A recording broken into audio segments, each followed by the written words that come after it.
ಎಲ್ಲರಿಗೂ ನಮಸ್ಕಾರ. ಎಲ್ಲರೂ ಹೇಗಿದ್ದೀರಾ? ಎಲ್ಲರೂ ಚೆನ್ನಾಗಿದ್ದೀರಾ ಅಂದ್ಕೊಂಡಿದ್ದೀನಿ. ನಾನು ಕೂಡ ತುಂಬ ಚೆನ್ನಾಗಿದ್ದೀನಿ. ಇವತ್ತು ಸಿಂಪಲ್ಲಾಗಿ ಮನೇಲೇ ಬಟಾಣಿ ರೈಸ್ ಮಾಡ್ಕೊಳೋದು ಹೇಗೆ ಅಂತ ತೋರಿಸ್ತಾ ಇದ್ದೀನಿ. ತುಂಬ ಸಿಂಪಲ್ ಅಂದರೆ ತುಂಬ ಸಿಂಪಲ್ಲಾಗಿ ಈಸಿಯಾಗಿ ಮಾಡ್ಕೋಬೋದು. ನೋಡಿ, ಮಾಡ್ಕೊಳೋದಕ್ಕೆ ಬಟಾಣಿ, ಈರುಳ್ಳಿ, ಅಲ್ಲ ಬೆಳ್ಳುಳ್ಳಿ ಪೇಸ್ಟು ಮತ್ತು ಪಲಾವ್ಗೆ ಹಾಕ್ತೀವಲ್ಲ ಆ ಎಲೆ, 2 ಹಸಿಮೆಣಸಿಕಾಯಿ ಮತ್ತು ಟೊಮೊಟೊ ಹಣ್ಣನ್ನ ತೊಗೊಂಡಿದ್ದೀನಿ.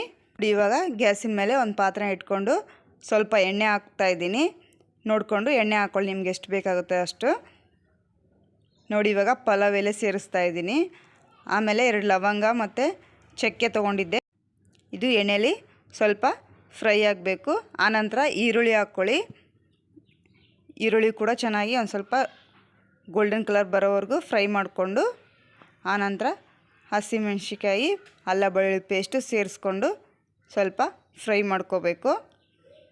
ತುಂಬ ಟೇಸ್ಟಿ ಅಂದರೆ ತುಂಬ ಟೇಸ್ಟಿಯಾಗಿರುತ್ತೆ. ನೀವು ಒಂದ್ಸರಿ ಟ್ರೈ ಮಾಡಿ ಕಮೆಂಟ್ ಮಾಡಿ ತಿಳಿಸಿ. ನೋಡಿ, ಇವಾಗ ಬಟಾಣಿನ ಸೇರಿಸ್ತಾ ಇದ್ದೀನಿ. ನೋಡಿ, ಇವಾಗ ಟೊಮೊಟೊ ಹಣ್ಣನ್ನು ಹಾಕ್ತಾಯಿದ್ದೀನಿ. ಟೊಮೊಟೊ ಹಣ್ಣು ಮತ್ತು ಉಪ್ಪನ್ನ ಹಾಕ್ತಾಯಿದ್ದೀನಿ.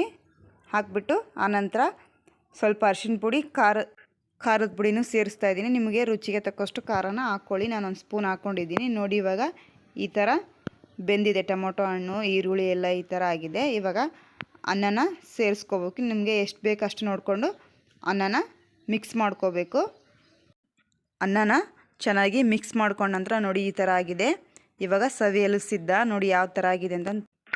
ಪ್ಲೀಸ್ ಸಬ್ಸ್ಕ್ರೈಬ್ ಮಾಡಿಕೊಂಡು ವೀಡಿಯೋಸ್ಗಳನ್ನ ನೋಡಿದವ್ರಿಗೆಲ್ಲರಿಗೂ ಧನ್ಯವಾದಗಳು. ಇನ್ನು ಮುಂದೆ ಯಾವ ಥರ ಫುಡ್ ವೀಡಿಯೋಸ್ ಬೇಕು ಅಂತ